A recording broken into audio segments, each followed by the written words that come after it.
I'd love to have you go read that, take a look at that, not now, but on your own. There's a number of reasons why the tablet PC changed my life.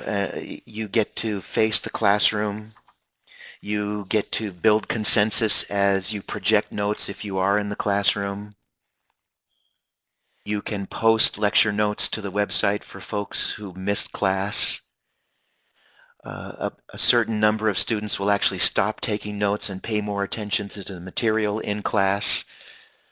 And you can communicate mathematically with your students in the classes that you're teaching online. So it looks like the word is spreading. I see Joy's comment in the chat window that their school is going to be purchasing 10 of them. So yay, Joy, yay, Joe.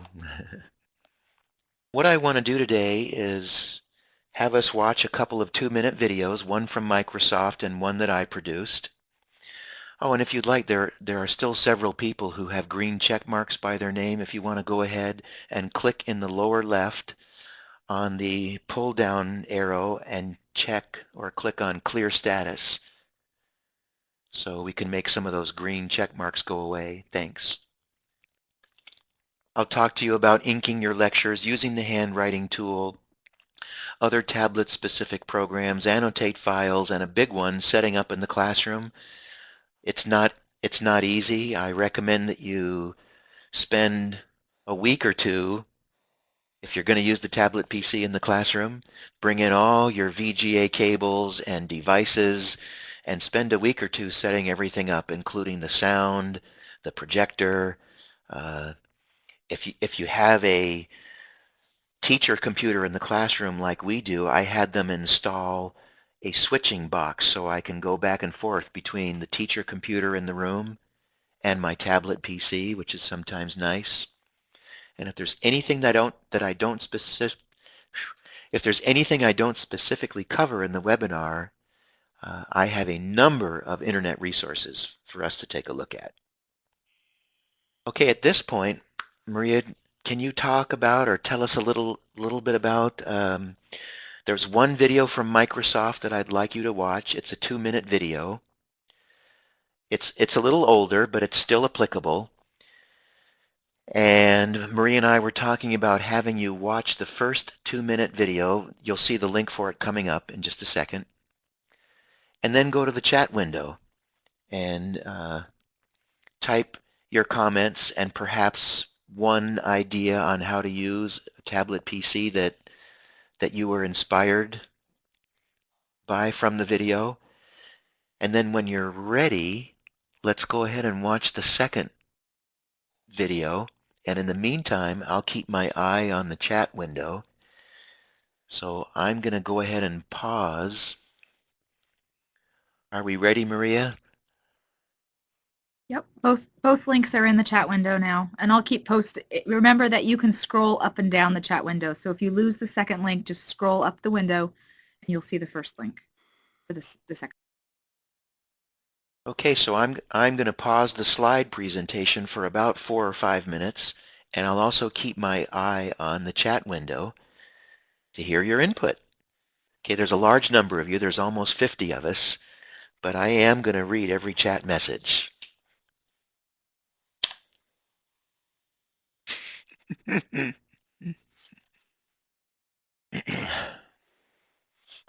Okay, I'm going to assume everyone has finished watching both of the 2-minute videos.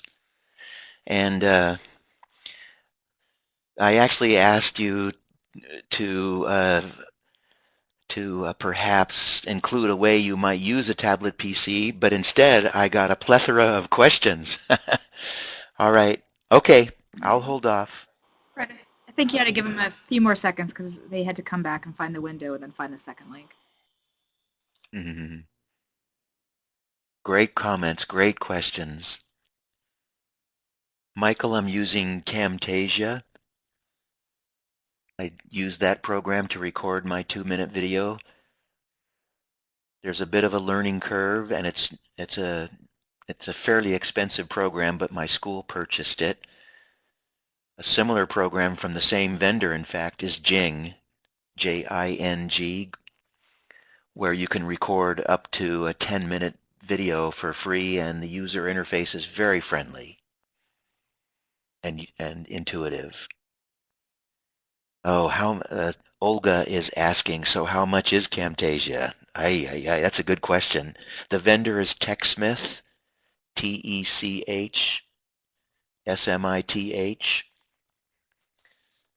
You're right, Jamie. I think the limit is 5 minutes, but there's a Jing Pro version, I suspect, that will allow you to make a longer video. Great info. Fred, I think you can move on now. I think we've got just about everybody back. Okay, thanks, Maria. I kind of follow the same practice that Joyce Ann does. When I need a quick image or quick video, I'll use Jing, but Camtasia has great editing features. So for those folks who do not have a tablet PC and are thinking of making the plunge, here's a couple of decisions you'll have to make, because there are low-cost input devices that are available. The most popular is called the Bamboo tablet from Wacom or Wacom, W-A-C-O-M is how you spell it. It overlays anything that you write on the tablet on top of the screen, but you can't look at what you're writing. That's it. Thank you, Maria. And for me, it's not very accurate, and I don't enjoy looking at the screen and having to write on a different surface. But some professors I've seen have become quite adept at it. And so all they need is a little $50 or $100 low-cost input device to mark up their screen, and they love it. But myself, I want the accuracy and the precision and the capabilities of a true computer. And we're going to have to make this decision as these new tablet devices come out. I should have probably added a phone. So be careful you're buying a true computer and not just a phone. All the new tablets are following the pure slate model. In fact, I think that currently the vendors coming out with devices are changing the definition of tablet. In the earlier days, a tablet PC was typically a machine like you see on the left.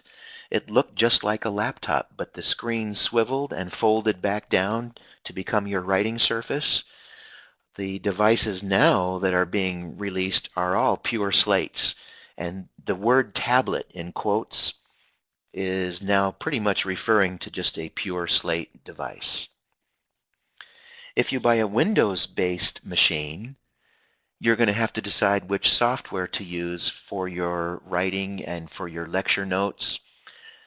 Journal, which comes free with every tablet PC that's Windows-based, is more like a pad of paper.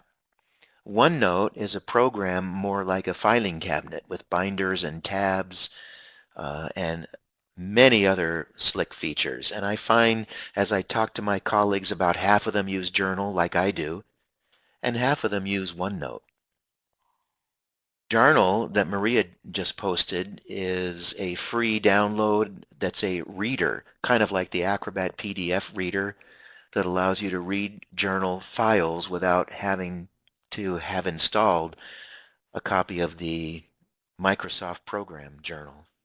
Actually, Fred, I'm going to interrupt you here for just a second. Journal is just like Journal or OneNote, only it's free, so it can be installed on computers like Macs, where it's not easy to get necessarily a copy of the Microsoft programs. Gotcha, thanks. Another thing that I do in the classroom is actually connect wirelessly with the classroom projector. I do it with the device on the far right called the Air projector, which unfortunately is no longer being manufactured. I'm kind of disappointed. It's a cool device. So you should choose between a USB wireless device like the one in the middle, or just use a standard VGA cable like the one on the far left. Joyce asked if I have some recommendations, and I do. When we get to a slide further on in the show, I actually have the link to IO Gear, IOGEAR, who manufactures the device in the middle.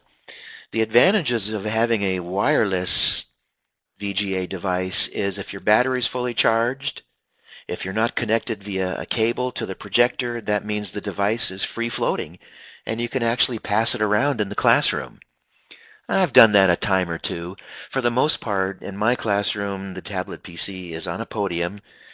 It's on the front row of desks. It's a chest-high podium, so I actually stand in the center of the front row facing the class, and then I just stand back and invite students to come up to the podium to write on it. So yeah, Linda, I would have your college try and find you a podium so that you can put your tablet PC on that and face the class. You can have a podium that has feet on the floor, or you can just have a little half-high podium that you actually sit on a table like I do, either one. I've been spending a lot of time in the hospital lately, and I see a lot of the hospital. I have a mother.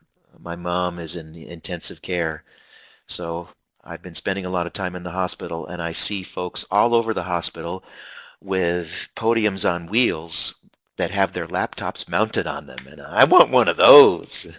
I don't know how much they cost, but I'd love to have one of those. But you definitely want to find a way to access your tablet PC and face the class while doing so. Having wireless VGA, I don't think it's that critical, but it's something to think about. With the new devices, as I mentioned, coming out, you're going to have a big decision to make about an operating system. I'm not sure Windows 7, I have Windows 7 on my desktop. I'm not sure it's the best operating system out there.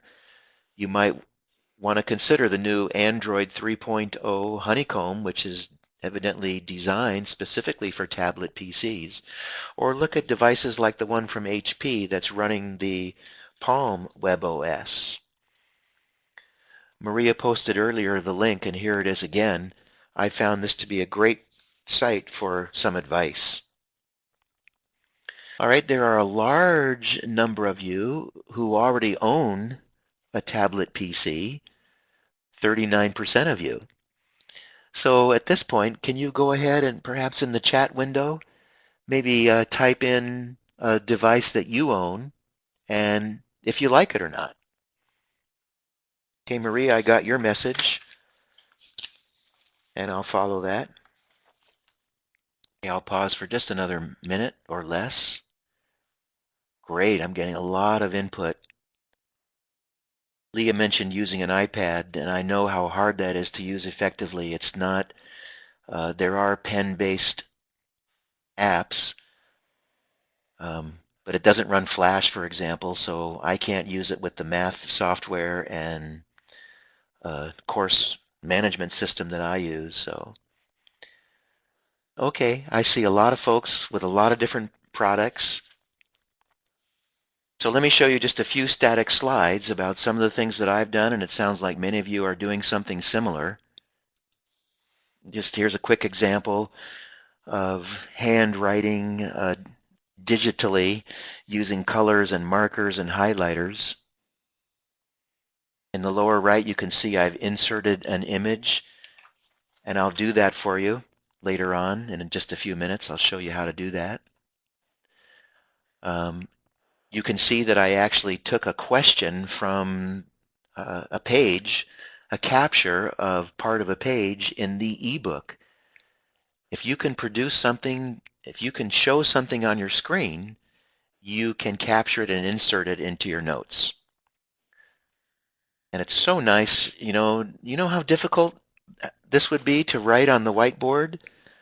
It takes me about 3 seconds to paste this into my notes, and I don't have to worry about trying to copy it onto the whiteboard. It's fantastic, the things that you can include. One of the movements and trends in higher education is called immersive education. The platform might be Second Life or a similar program, but once we can quickly and easily overcome the current technological challenges of doing that, this is the wave of the future. Okay, at this point, I really don't want to spend much time on this.